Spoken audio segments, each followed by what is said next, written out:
Hey, I tried to do this without rehearsing it. Just totally spontaneous, but I forgot to put this microphone thing over where you could hear me, so this is my second pass on this.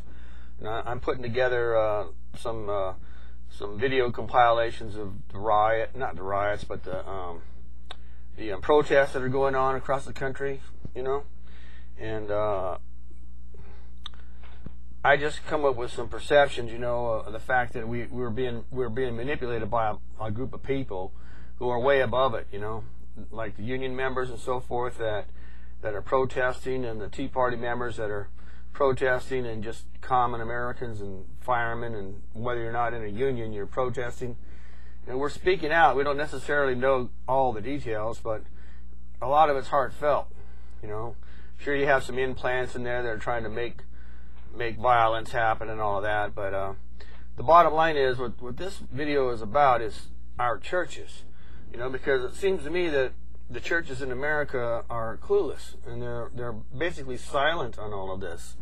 They're trying to tie it into a secret rapture. They're trying to tie it into prophecy. They're trying to tie it into their understanding of doctrine, or they just avoid it altogether. But as far as action-oriented, there's no action going on, in my opinion. I mean, they get a template from the World Council of Churches, and it gets passed down to about every church in America. And anyone who's associated with that Council of Churches is going to follow that. Well, there's some churches that aren't involved in it, but I haven't seen anything, really. I'm kind of disappointed in it all. What the action plan is, what people ought to be doing, rather than fighting each other, and we're blaming this guy and we're blaming that guy, and this guy's taking my stuff and that guy's repackaging it and using it, there's a lot of truth out there, and when you have nationwide coverage in the media, get what you can from it. A lot of it's true. A lot of it, maybe there's ulterior motives, don't know, don't care.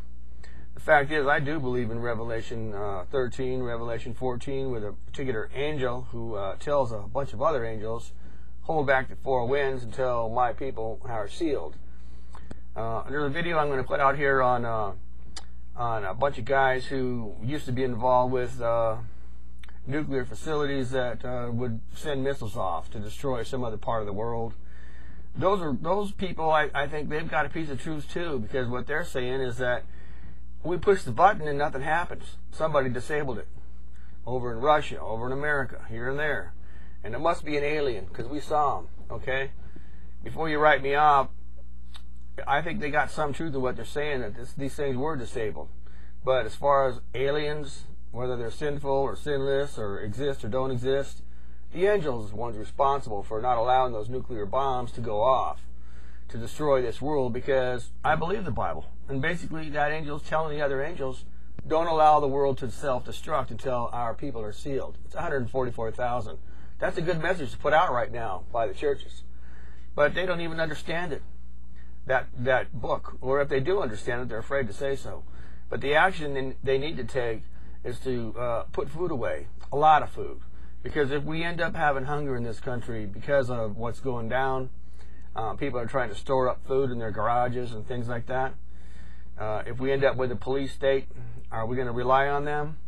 As far as the churches go, if they've got a lot of money in the bank, whoopee, doesn't do me no good.